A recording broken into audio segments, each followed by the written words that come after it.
الشيخ آدم عبد الله ليلو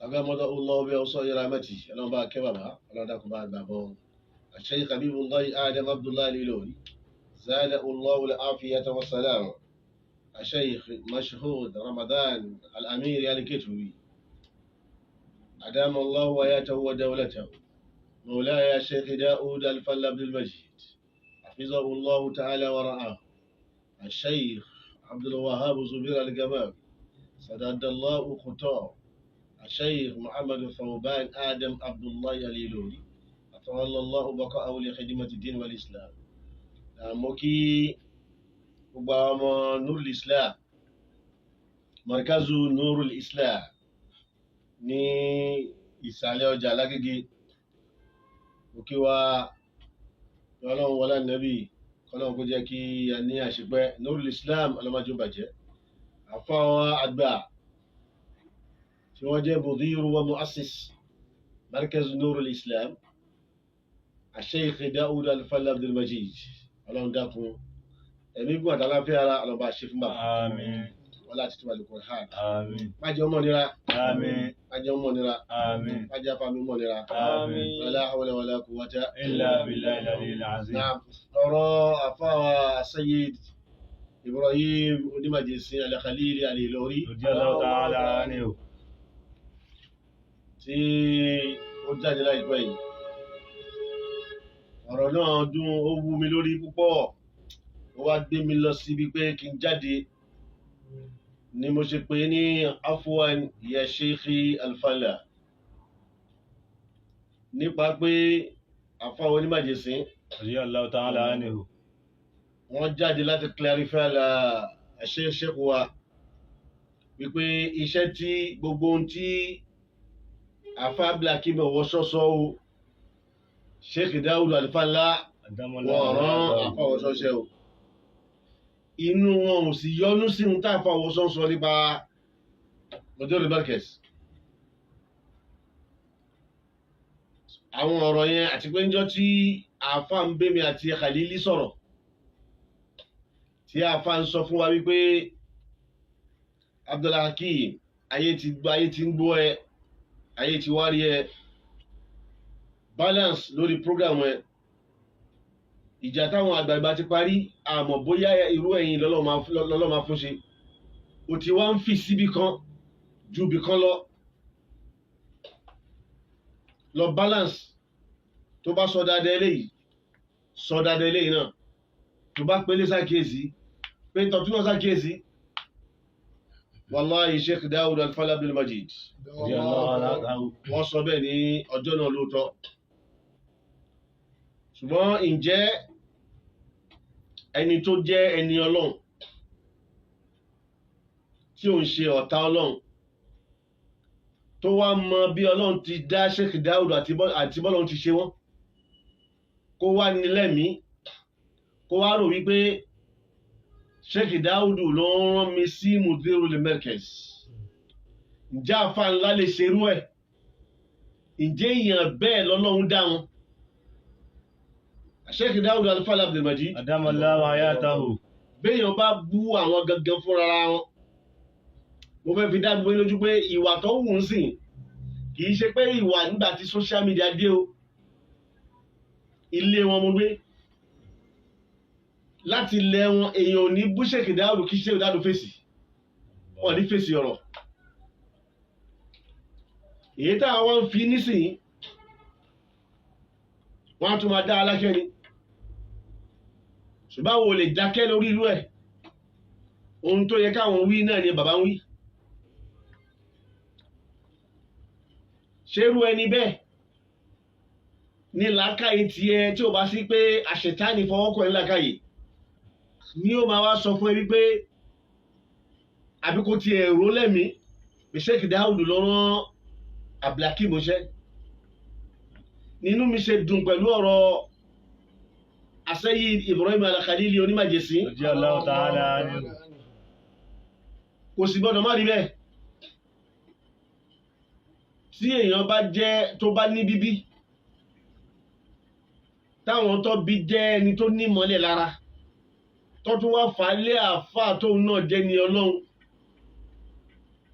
bọ́ọ̀lù ẹ ti máa rí náà ní ọ̀rọ̀ àlífà lílí lórí ni ẹ̀rí pé mo sọ pé ní àwọn prógrámù àwọn ọmọ mọ́ríkàsì mẹ́ta náà ni máa ń wò láti máa wò dáadáa tí bá ti ráyè àfa àkàlílí mẹ́nu wọn ọlọ́mọṣà jẹ́ kẹ́mi ẹ̀gún Àmín. jẹ́ kí dímọ̀ ti dín ní wal Islam Àmín. ọlá àdẹ́bì lọ́dọ̀ ọlọ́run Sallallahu alaihi wasallam. náà bí àfa àkàlílí ti wí ni wàláhì bó ṣe rí nínú wàláhì wa rabbil Kaaba. Báwo ni Sheikh Daud tó já sí pé ìgbìyànjú wọn nínú ilé Sheikh Adam wàláhì kò kéré ẹjẹ́ ilé kan sí àfá Ibrahim Kaho tó já sí pé ìyá rẹ̀ ló ń pè ní ìyá Kútọ́nukọ́ ìyá yẹn ló jẹ́ àbúrò fún Sheikh Adam ìyá ti fẹ́ sọ̀rọ̀ yìí òun ni ó fẹ́ àfá tó jẹ́ àfá fún Sheikh Adam Sheikh Umar Al-Ardaji àfá Sheikh Adam ni àná Sheikh Adam ìyá àfá Kaho yìí ó wá ẹ̀mọ̀fẹ́ bí Sheikh Adam ni ó wá ṣẹ̀ nínú ilé ẹnìkan wá dá sí ọ̀rọ̀ rẹ̀ òun náà fúnra rẹ̀ wá wò pé ta ló lè bá òun yanjú ọ̀rọ̀ òun yìí ó rí pé kò sí alátúnṣe kan oníbàjẹ́ lópọ̀ tó lè lọ́dọ̀ ẹ̀ àtọ̀tí Sheikh Daud Al-Fadl Abdul Majid.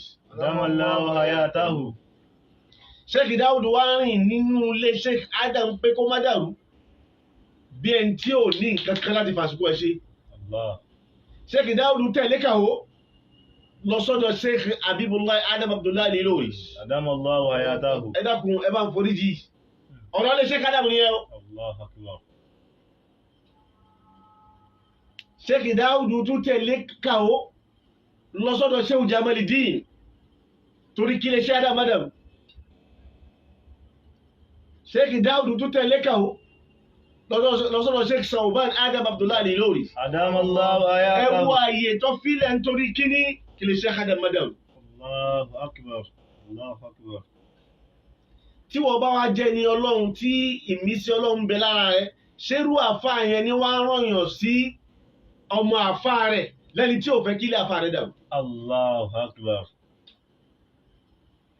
Níjọ́ tí wọ́n sì bẹ́mi àti onímọ̀jẹ̀sí sọ̀rọ̀ yìí bí ká ṣe pẹ̀lẹ́pẹ̀lẹ́ ká wà níwọ̀ntúnwọ̀nsì wọ́n sọ ń bẹ̀ wípé ká má sọkò sí lè Sheikh Adam Allah. wọ́n nítorí ìpele gbogbo wa òun náà nù ni. Mo tún wá ń tún sọ èmi ò bú Mudirul Markaz tẹ bá mọ bọ́ọ̀lù ohun ti dá mi ebi kì í bẹ̀rù yàn màá sọ pé mo bú Mudirul Markaz tó bá kọ́ kí n tọrọ àforíjì máa tọrọ àforíjì tí bá dẹ̀ rí pé èbú tí mo ń bú wọn bọ́ọ̀lù kí n tọrọ àforíjì yàn á ní ìtọrọ àforíjì ibi tó bá fẹ́ jáse ẹjá máa wò bèlè tasẹ̀ mi ìbú Mudirul Markaz. Báwo ni Sheikh Daud lẹ́ni tó yá sí pé gbogbo tasọ̀rùfà tí wọn bí lè ṣe Adam ṣe ní dàrú bí ó ṣe ní bàjẹ́ mo dẹ̀ sọ fún yín pé gbogbo ọjọ́ mẹ́ẹ̀ẹ́dógún wẹ̀ṣẹ̀wẹ̀ṣẹ̀ ni wọ́n ṣe Kùránì mẹ́ta kọ́ past 25 years pé kí ọ̀rọ̀ Markaz kọ́lọ́njẹ́ ó tó rò Allahu ní akbar. Markaz Nurul Islam àfáà mẹ́rin ló ṣe bẹ́ẹ̀.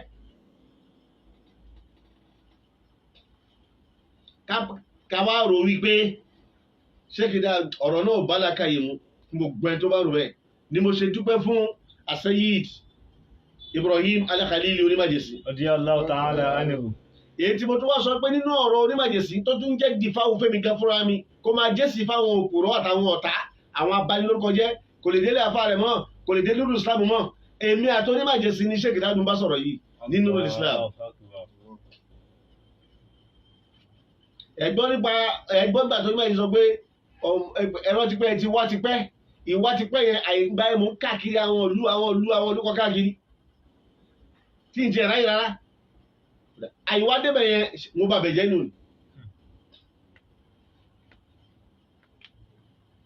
Náà kẹ́lẹ̀ mọ̀ ẹni tí Sheikh Daud jẹ́ bẹ́ẹ̀ ni ẹ mọ̀ wọ́n ṣùgbọ́n ọ̀tá Ọlọ́run ló pọ̀ jù nínú gbogbo yín. láti fún bàbá yìí lórúkọ tí kìí ṣe tiẹ̀ kò ṣẹ̀ṣẹ̀ bẹ̀rẹ̀ àyìnmọye nínú àfọ Markaz àtàwọn mi tí wọ́n ti gbé bàbá yìí gún Sheikh Habibullah Adam Abdullahi Al-Ilory. Adamallahu hayatahu. mo sọ mo tuntun sọ ìjẹ́ ni Ọlọ́run tó wà lára bàbá yìí àti bíbí lọ gbé gbogbo ẹ̀ mọ́ra gẹ́gẹ́ bí pé nǹkan kan ò ṣẹlẹ̀ Ọlọ́run dákun máṣe bá mi gun àfáà mi lẹ́mìí. Àmín. aburú tó ti kọjá lọ Ọlọ́run dákun máṣe kó tún gbúròó rú ẹ̀ wọlé yìí ọlá ìnẹ́bí lọ́dọ̀ Ọlọ́run. Sallallahu alaihi wasallam. mo jáde wá láti wá clarify àfáà mi gẹ́gẹ́ bí ọ̀rọ̀ àṣẹyí onímàjèsí mo fi tẹ̀lé ọ̀rọ̀ onímàjèsí àfáà mi ò rán mi ní anything mo jíṣẹ́ tó lọ rán mi ní. Inshallah. Mọ̀láyà Sheikh Dawud Al-Fala Abdul-Majid wọ́n rán mi ní anything mo jíṣẹ́ tó lọ rán mi. gbogbo àwọn àfáà ti máa ń ṣàdúrà fún kí tó bẹ̀rẹ̀ program mi nì náà àwọn àgbà fáà tí wọ́n kù láyé tó ń tẹ̀lé Sheikh Adam lónìí ẹ̀tọ́ wá sí ṣàdúrà fún. báwo ni mo ṣe fẹ́ bú Mudirul Markaz mo ti sọ nínú ìsìdáàrù mi rí wípé Sheikh Habibullah Sheikh Sawaba àfáà làwọn méjì tó jẹ́ fún wa ta ló wá lẹ́tọ̀ọ́ sí èébú láàrin wa ọ̀rọ̀ bí ṣe sọ̀rọ̀ ẹni tó bá mọ̀ Mudirul Markaz Sheikh Habibullah Adam Abdullahi Al-Ilory ya'rifu annahu philosophiyun mahir. Sheikh Habib is a great philosopher. Àwọn ni wọ́n kọ́ wa ní ilm al-falsafa. Àwọn ni wọ́n kọ́ wa ní ilm al-geography. Sheikh Saban ló kọ́ wa ní ilm al-mantiq. Ni ma fi ń sọ pé ní gbogbo àwọn àfáà yìí ta ló lẹ́tọ̀ọ́ àpọ́nlé lọ́dọ̀ wa nú wọn. Ta ló wá lẹ́tọ̀ọ́ ká máa bú wọn gbogbo wọn làfáà wa. Nà èmi tí mo wá sọ léyìí báyìí máa ṣe wá dojú èbú ẹ̀mọ́ tó ń pè lébu ni. Àwọn tó ń bú Mudirul Markaz lórí social media ẹ̀ṣẹ́ àgbà bọ́ ṣe èbú àkíyèsí mo pè wọ́n sí. Ohun mi lè le bí àṣà ẹnìkan ó ní mo pè wọ́n sí àkíyèsí tó kóró tó ó ní òdodo ọ̀rọ̀ á dàbí sọkúsọ ni. Mọ̀láyà Sheikh Dawud Abdul-Majid Adamallahu hayatahu. Ọlọ́run jẹ́ ẹni wọn pẹ́ Àmín. láti ilé kéwú lọ́dọ̀ wọn làáfáà ti mọ̀ pé mo lé wàláì mo lé mo burú láti ilé kéwú ni wọ́n nà mí mo ṣe kan mo wà kọjọ gan àfáàní ìwọ mọ olélé ìwọ lọ ìyẹn sì ń gbìyànjú ìyẹn náwó lórí tí bá lé ẹ̀sìn mo fẹ́ lé ẹ̀sìn Allahu akbar. níbi tí mo burú délé kéwú ni mo sọ pé làwọn náà kúkú wá dàbí tán bí ọmọ tí wọ́n bí. Allahu akbar. Ọlọ́run bá mi gùn wọ́n lẹ́mìí Àmín. kí n lè ṣẹ̀san tí ọmọ ń sọ fún bàbá fún wọn Àmín. kó wá gbàdúrà tiwa náà. Àmín. Gbogbo àwòkọ́ṣe pátápátá àwòkọ́ṣe dáadáa ló kún ara afá mi Sheikh Dawud Al-Abdul-Majid. Adamallahu hayatahu. Kò wá sí àfá tí mo lè lo Sheikh Dawud fún láti sọ pé wúwa bí Sheikh Dawud ẹ̀kọ́ ṣe Sheikh Dawud ẹ̀wù wọn kọ́ ṣe ẹ̀ṣẹ̀ olóńbẹ́nu eléyìí bá ti máa sọ pé ẹ̀wù wọn kọ́ ṣe ó ti di pé ó ń bú àwọn Sheikh Dawud lọ ránṣẹ́ lákàyè kúrú púpọ̀. Èmi kì í fẹ́ ká mo kéwọ́ lọ́dọ̀ lábájá kò máa rí oúntọ̀ fi kò dá Mawlana Sheikh Dawud Al-Abdul-Majid Adamallahu hayatahu. nígbà tí wọ́n ṣe Eidul Arba'in ti Nurul Islam ara tí mo sọ nìyẹn ìrìn àjò wá gbé mi lọ sáwọn olú kéréje kan Niger Lake Chad láwọn olú kéréje bẹ́ẹ̀ tó tẹ̀lé ra wọn. Mi ìwà aráyè yọjú sí gbogbo àwọn hafla tí wọ́n ṣe fún Eidul Arba'in ti Nurul Islam. Sheikh Dawud Al-Abdul-Majid Adamallahu hayatahu. tí bá tún sọ ọkọ mi sí wọ́n ní mo tún pọ́n wọlé ju ẹlòmíì lọ. Irú àfáà mi yìí sọ wọn láàrin àwọn aláfa wọn ò ṣépè wọn ò bú bàbá ọmọléke kan ní wọn ò bú ìyá ọmọléke kan ní. Náà nígbà tí wọ́n ṣe ìlànà tó ti lọ wo mo wá ń sọ̀rọ̀ pẹ̀lú ọ̀rẹ́ mi kan ó wá ní òun láàpẹ́ àwọn ọmọ pé Sheikh Dawud àfáà mi ni ó wá lóun fẹ́ kí un adàlejò ẹni ẹsẹ̀ kò bí i mo wá pé bá gbé nọ́mbà mi bá pe Sheikh Dawud wọn ò gbé kọ́ọ̀lù mo wá lo nọ́mbà mi fi pè wọ́n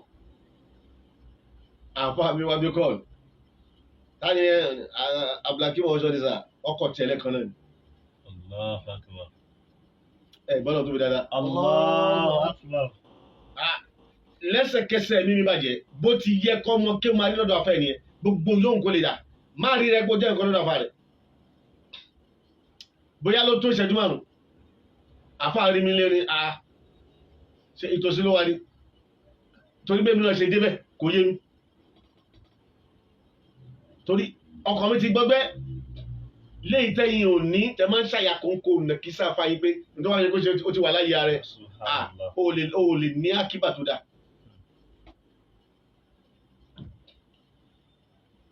mo wá ní n bá dọ̀bálẹ̀ mo dọ̀bálẹ̀ tí mo fi báyà kanlẹ̀ níwájú àfáà mi mọ tí mo ṣe sá wọ́n wá ń wò mí báyìí ìdọ̀bálẹ̀ mi síwájú wọn yẹn ó ti kọ́kọ́ kó àánú sí wọn lọ́kàn. Allahu akbar. Abdulhakeem ọ̀yá dìde mo ní rárá sà dìde mo ní rárá sà àfi tí bá mo fẹ́ mi mọ tí mo ṣe sà torí ẹ̀ ṣe bẹ́ẹ̀ yẹn rí àwa ni láti ìbá dìde jókòó kúnlẹ̀ àwọn onísọ̀rọ̀ bọ̀ wọ́n á dìde ẹ wá gbọ́ ohun tí alligator táwa fi kàn mí kẹ́ni mọ̀ pé àáfàá tí kò fẹ́ kí kankan náà àwọn ọmọdékéwé sọnù ni àáfàá tó nífẹ̀ẹ́ àwọn ọmọdékéwé pàpé tó fẹ́ kí wọ́n lórí paláyé ni. Allahu akbar. Sheikh Dawud ni a ṣe Eidul Arba'in a ṣe l'Abuja a ṣe ní Agége a ṣe ńlọrin a ṣe kínní gbogbo àwọn tí wọ́n jáde lẹ́yìn ẹnu Islam ni wọ́n ṣe tíra wọ́n náà sì ti ń kọ tíra ó kéré kò kéré ó ti mú tíra bíi mẹ́ta mẹ́rin wá sọ́dọ̀ mi bíbáyìí bó ti àjá sí pé òun ṣàpọ́nlé mi gẹ́gẹ́ bí àfẹnu àwọn tíra rẹ̀ kí ló dé tó kankan nípa Eidul Arba'in Nurul Islam la ilaha illallah Muhammadu Rasulullah sallallahu alaihi wasallam ọkọ̀ mi ṣe wá balẹ̀ pé ṣé nítorí tí bàbá yìí tó fi ń bínú ni ajá sí pé irú wọn yìí Ọlọ́run dákun jẹ́ kí irú wọn pọ̀ lórílẹ̀ ọmọ kéwò ní ṣiṣẹ́ ọmọ kéwà ṣe àfáà mi kò ní sọ tó ṣe ó yóò sì máa ti bẹ̀ sàṣìbá tiẹ̀ jẹ́ àyímáyé irú wọn ẹ wá dákun irú Sheikh Dawud dà àbí kó tiẹ̀ jáde síta kó bẹ̀ sí ní ṣépè fún ọmọdé kéwù náà mo tún bí irú Sheikh Dawud dà mo wá sọ fún ọmọ náà kó làwọn ní mo ń kọ tíra nípa ló sá pé àìgbélé kò tí parí ni wọ́n ní kí ni mo tún wẹ̀ mo ní Anba'u Nurul Islam wa Sheikh Dawud Al-Fala Abdul Majid. Allahu akbar. mi bá kọ́ ní kọ́nsìn tí mo kọ́ fún Sheikh Dawud bọ́ tí mi ti fẹ́ kọ́nsìn ẹ má bá pàdé inú tíra yẹn tó bá jáde àbíbákọ́lá nẹ́bí lọ́dọ̀ Ọlọ́run. àfáà mi kì í ṣe ẹni tó ń rọ̀yàn níṣẹ́ pé lọ bú lábájá lọ kọjú lábájá alẹ́ ní tó bú ọgọ́ ṣáà ọgọ́ ti fèsì àwọn ọmọ kéwú fèsì wọn ni wọ́n tún dá wa lákẹ́. ọ̀tá Ọlọ́run ni yóò wàláhì ọ̀tá Ọlọ́run ni sọ àfáà wa Khalili Onímàjèsí nínú mi ṣe dùn púpọ̀ sí clearation tẹ́ ṣe fún Sheikh Dawud Al-Fala Abdul Majid náà lèmi náà jáde tí mo support ẹ̀ yìí Sheikh Dawud Al-Fala Abdul Majid wọn rán ọmọ kéwù kan níṣẹ́ bẹ́ẹ̀ rí wọn sì rán mi níṣẹ́ bẹ́ẹ̀ mo jíṣẹ́ tó lọ rán mi èmi ò bú Mudirul Markaz ẹ̀yin náà mọ bá ṣe máa ń bú àwọn èèyàn àwọn tó ń bú wọn lórí social media òun tó ń pè lè bú nìyẹn gbogbo àwọn nǹkan tó wá ń dùn àwọn tó ń kàwá lára nìyẹn pé ibi táwọn náà kù sí kí wọ́n fi padà síbẹ̀. sọ ọlọ́mọṣà wọlé ànábì wa Muhammad ọlọ́ba mi gun àfáà mi lẹ́bi ọlá ànábì lọ́dọ̀ Ọlọ́run àfáà mi náà mọ̀ pé láti ilé kéwù tí wà lọ́dọ̀ wọn lèmi kì í ní ìgbàgbẹ̀rẹ́ ẹ̀jẹ̀ ń fún yín ní hadith àkọ́tún ṣẹlẹ̀ kí fẹ́ràn dé ọ̀. nígbà tí mo wá lége ọ̀dọ̀ Sheikh Dawud ilé tó wà ń sàlẹ̀ ọjà là ń gbé pẹ̀lú àfáwọn àgbà náà àfáà gba yàrá méjì ṣọ́ọ̀bù méjì àwọn ń lo ṣọ́ọ̀bù kan àwọn ọmọ kéwú ń lo ṣọ́ọ̀bù kan ibẹ̀ là ń ká nǹkan bọ̀dù wá sí àlọ́ sùn mọ́ṣáláṣí. Yàrá àkọ́kọ́ ìyá wa ẹlẹ́hà almarhuma ọlọ́dàpọ̀ sábà kẹ́ wọn. Àmín. Ìyá àlùbáríkà ọ̀rọ̀ yá náà pọ̀ kìí ṣe ni. Wọ́n ń lo yàrá kan. Ummu Sakina ọlọ́ba gun wọn lẹ́mí. Àmín. Wọ́n ń lo yàrá kan. Ilé tí mo sọ yìí o, Sheikh Dáúdù ti padà àwọn ti ra ilé ẹ̀ sí yìí o. Allahu Akbar. Allahu Akbar. Lára nǹkan máa ń sọ wá ẹ má kọjú jayé, ẹ má bá wọn ṣògùn owó, ẹ má sáré ẹ fẹ́ lu mọ́tò, ẹ má sáré gbogbo rádaràda táwọn afá sáré sí i. Mímọ̀ ni ẹ sáré ẹ wá níbẹ̀rù Ọlọ́run pẹ̀lú ẹ gbogbo ẹ̀ ní padà bọ̀. Ni mo ṣe máa ń sọ pé gbogbo ọmọ nínú Islam tó bá ká mọ́ di pé ó ń lo pàtì èèyàn, ó ń lo ọtí, wọ́n bá di 419, wọ́n bá ń di gbájú ẹ̀ wallahi ọmọ àlè nínú Islam ni. Bàbá kan bẹ́ńgbà yẹn nínú àwọn àfá Agége ẹ̀hùn kìíní kan Dẹ̀yìndé àbí mbàbúrúkú ẹ̀. Bàbá yìí wá jẹ́ ògbóǹtarìgì nínú àwọn ọ̀tá Sheikh Dáúdù. Inú lẹ́tà ń gbé yìí pásẹ̀jì ibẹ̀ ni drọ́ọ̀mù tí à ń pọnmi tá à mú sí ló wà. Wọ́n sì rán àwọn èèyàn wá tán wá dá májèlé sínú drọ́ọ̀mù yẹn. Allah. Sẹ́ni pé wọ́n fẹ́ pa àfá fẹ́ pa bí amọ́lẹ́gẹ́rùn.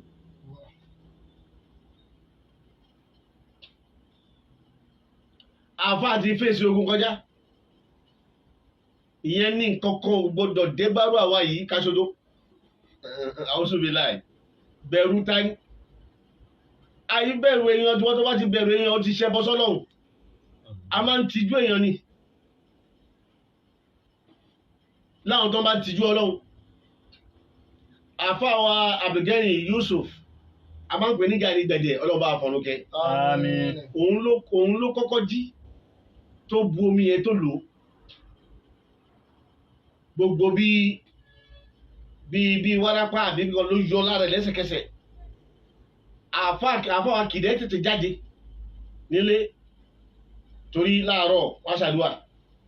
Nígbà tó wá gbọ́ wá jáde síta bí kí ló ṣẹlẹ̀ ní àwọn ọmọ bẹ́ẹ̀ ti bá jáde pé bá ti máa mú omi yẹn tó já sí pé àfá wọ́n ti rí ohun tí ó fi ká lómi yẹn nù.